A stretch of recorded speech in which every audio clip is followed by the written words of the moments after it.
I work with 3 and 4-year-old preschool students, and in my classroom recently we've been working on AB and ABC patterns in a online resource that I found very useful about 2 years ago to help students enhance their knowledge and ability to remember, retain patterns, and to practice them on a frequent basis was Thinkport's Pattern Maker. I actually received the resource from one of the first classes I took online through UMUC, and it is a very simple process, something that can be done efficiently on a smart board, and it's very appropriate for young children. The first thing you have to do is just go to pattern.thinkport.org and click on make a new pattern to start a new project, which is right here. And once you click on that, a new project opens and you can decide how you want to go about creating your pattern. So initially when I teach patterns, we just do simple things with shapes and colors. So if I wanted the students to make us just a simple AB pattern using colors, the first thing they would need to do, or that I wouldn't have to give them, would be the 2 colors that they're going to use to create their AB pattern. So for this pattern, we're just going to use blue and yellow. So I would click on the blue color and I will click on the shape of square. I will use the square shape because it'll fit immediately into the box that's here and make it more easily identifiable that we're just working on color patterns and not shape patterns. And so you just click on, after you have picked the color, you click on the shape and you move it over into the first box, and once it's centered it'll resize itself and you can move it around so that it fits more appropriately if need be. And on the smart board, it's a lot easier for students because they can just take their finger and click on the color and then click on the shape and move it up to the top box. And then because we're doing an AB pattern, the next color that I'm going to use is yellow. Actually, let me go back because I accidentally changed the color. Make it blue again. You need to click outside of the actual box so that it's still not highlighted, and then you can go back and click on the different color and it will highlight the shapes, and I can select the square again and move it over into the box beside the blue pattern. I can go back and click outside again, and because it's an AB pattern, we know the next color will be blue. I can click on the shape and move it to the box beside yellow.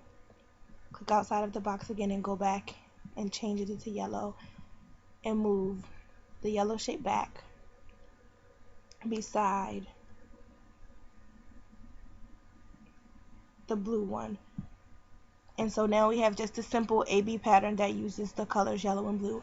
If I wanted to do a pattern with shapes, I can pick whichever color I want the shape to be because the color is not the focus, the shapes are. So I'm just going to make it simply black, and I would do a circle square pattern. So I'll just take the circle and move it up. I'll click outside of the box so it doesn't move, and I'll go back to square. Move that beside it. And I can go back to the circle and then go back to the square. And it's a really fun way to enhance patterns for young children. They really enjoy it, being able to touch the smart board, manipulate it, be in charge of it, pick what colors they want to use, determine what type of pattern they want to create, and just kind of bring it to life. If we wanted to work on ABC patterns, we could use, we have to choose 3 different colors. So let's say I wanted to do yellow, pink, and red. So click on yellow, could bring my yellow square. Then I could click on the pink here, bring my pink square over.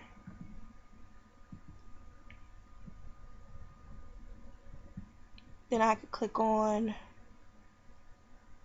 I thought there was red, my eyes are bad, I forgot to put on my glasses. We'll do orange. Do yellow, pink, and orange. Put the orange here. And so we can just go back, click on yellow.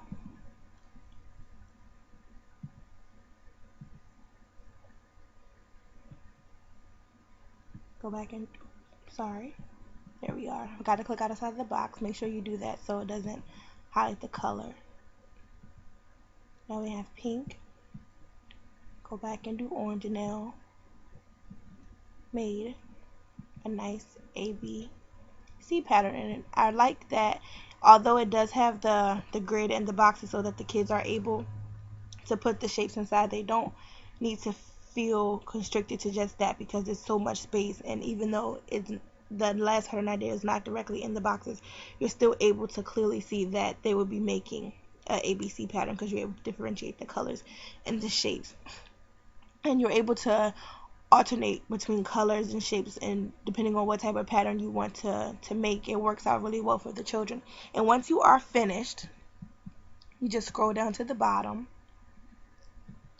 and you can click on I'm finished. And it's actually a great way if you're doing this in like a whole group activity or having it for a center and having the children being able to kind of show you what they know about patterns. Is a great way to actually assess because you have the student's work sample right here in front of you, and you just click on I'm finished and it'll take you to a page where you could save it. Computer's being very slow today. Just a second. Oh, here we go. And depending on the age group of your kids, they have like a little fun question and answer segment that you can do. This one, which shapes in your pattern are congruent? Explain why they are congruent, which would work for children who are older, but I don't do this with my students because they're only 3 and 4 and they have no idea what it means to be congruent, and that's not what the purpose of this activity is for them. It's just to create a simple AB or ABC pattern. And once I click that I finished, I can go ahead and you could actually print the pattern for the students if you wanted to, like if you wanted to send it home in the take home folder to show parents what their children were doing at school today and how they can create patterns at home with their kids, what a pattern actually looks like. Or you could just go ahead and save it and give the project a name. So I'll just call this Andrea's discussion pattern. Oh, actually no, it's too long of a name. I have to give it a short project name, so we'll just call it discussion pattern. And you'll create a password.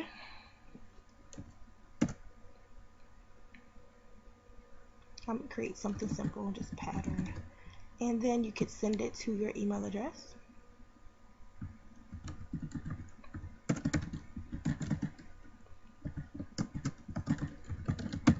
And you just click on save. And I'm not going to save it because I don't actually want to save it. I already have an account with Thinkport, but you can just go ahead and save it and it'll come directly to your email and it'll refresh it and you can start over. Well, that's how you are able to create a nice simple pattern with Thinkport Pattern Makers. And if, depending on the age group of your students, if you want to take it further, you can. If you want to kind of scale it back and just work on more simple things, you can.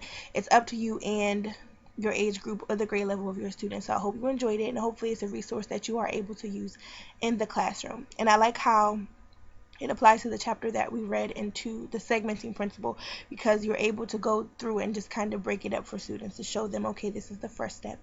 And after we open our pattern and we decide what we're going to do. Do you want to make a color pattern, a shape pattern? Then we pick our colors that we want to use, and we can go ahead and just click on the colors and bring our pattern to life, or click on the shapes and bring in our patterns to life. And then once we have created our pattern, we need to make sure that we save our work. So it also applies to the segmenting principle because you are able to break up the steps. And so that is it. I hope that you enjoyed the Thinkport Pattern Maker tool, and hopefully it's something that you could use in your classroom.